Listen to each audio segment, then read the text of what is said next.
Hello guys, यो चाहिँ माल्टा भन्ने गाउँ है, नेपालको माल्टा चाहिँ माल्टा भन्ने गाउँ। टक्क हामी चाहिँ खसी लिन आएको आजको लागि है। खसी चाहिँ कुन हो थाहा छैन, खसी लिन आइयो। अब यहाँबाट एउटा खसी लाने हाम्रो आज सरहरूको पार्टी छ। चाहिँ माल्टा भन्ने गाउँ रहेछ गाइजहरू। टक्क सुन्तला सुन्तला हो यो।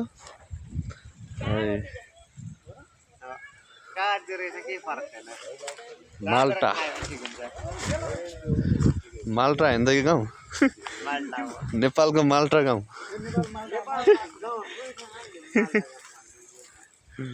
ट्रक ल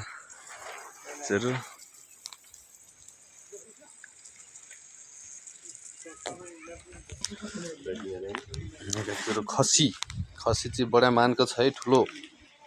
यसको कति हजार बिल उठ्ने हो हैन। हाम्रो चाहिँ यो 45 किलोको राङो, 45 किलो खसी है यो चाहिँ। लगेर नै पार्टी हुन्छ हाम्रो।